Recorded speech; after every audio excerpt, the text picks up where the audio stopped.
बात करेंगे खांसी के विषय में। खांसी वह प्रक्रिया है जिसमें सांस जब तेज़ी के साथ और झटके के साथ बाहर निकलता है तो हमारे श्वसन तंत्र में स्थित बलगम व अन्य बाह्य तत्व झटके के साथ बाहर निकल जाते हैं। सामान्यतः खांसी एक लाभकारी या बचाव वाली प्रक्रिया है जिसके द्वारा हमारा शरीर हमारे श्वसन तंत्र में स्थित अनावश्यक बलगम व बाह्य तत्वों को बाहर निकाल के फेंक देता है और इस तरह से इनसे होने वाले दुष्प्रभावों से बचा लेता है। लेकिन कभी कभी खांसी यदि बहुत तेज़ हो, बहुत लंबे समय तक चले या लगातार हो तो ये मरीज़ के लिए एक परेशानी का कारण बन जाता है। ये एक लक्षण बन जाता है और फिर मरीज़ जो है डॉक्टर के पास जाता है।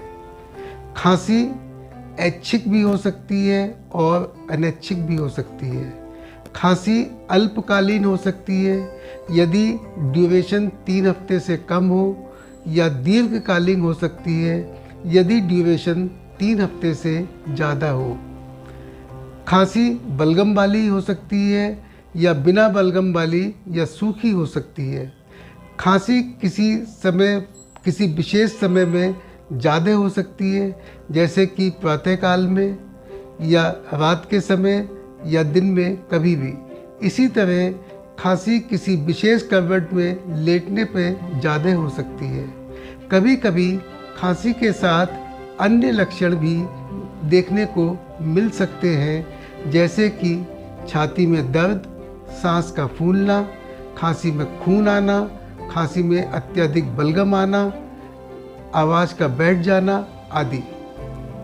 खांसी के अनेक कारण होते हैं। अधिकांश मामलों में खांसी का कारण हमारे श्वसन तंत्र में कहीं ना कहीं कुछ दोष होता है। ये दोष ऊपरी श्वसन तंत्र में हो सकता है, निचले श्वसन तंत्र में हो सकता है, और दोष के कई कारण हो सकते हैं, जैसे कि कोई इन्फेक्शन हो, सूजन हो, कोई फॉरेन बॉडी हो, धूल, धुआं, बहुत गर्म हवा, बहुत ठंडी और खुश्क हवा सांस की नली में चली जाए, कैंसर आदि। लेकिन कभी कभी खांसी का कारण हमारे श्वसन तंत्र न होकर और कहीं भी होता है, जैसे कि कभी कभी पेट से एसिड ऊपर उठ के गले में आ जाना और वो गले को इरिटेट करता है और खांसी पैदा करता है।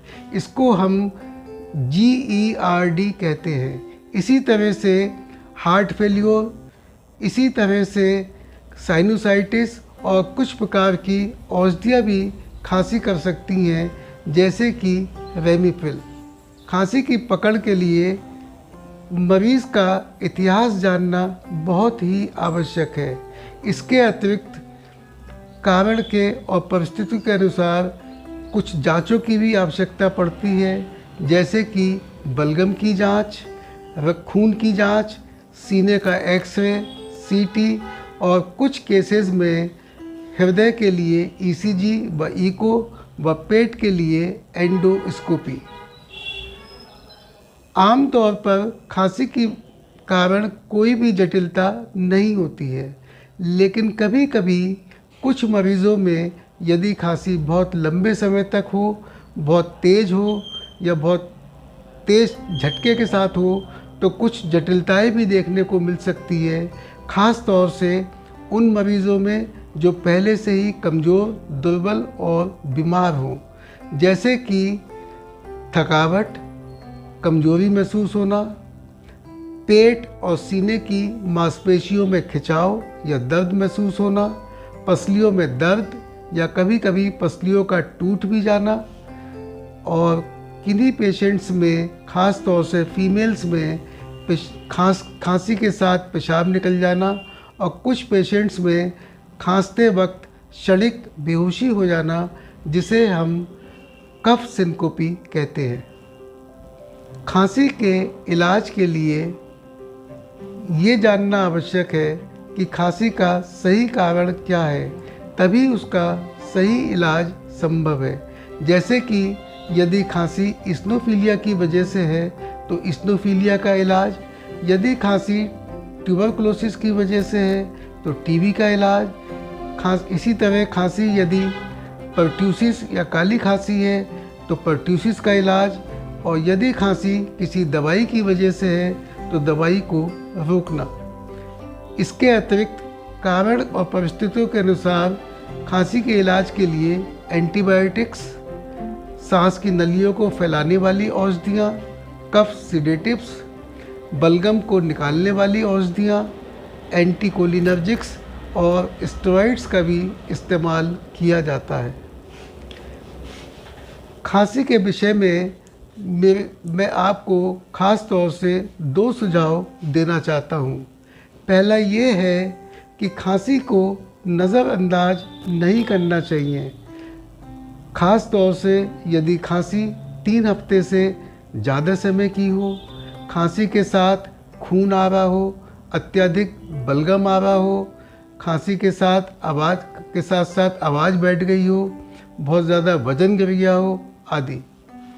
और दूसरी खास बात यह है कि खांसी का इलाज स्वयं या दूसरों की सलाह से नहीं करना चाहिए, खास तौर से एंटीबायोटिक्स और कफ सिरप नहीं लेने चाहिए।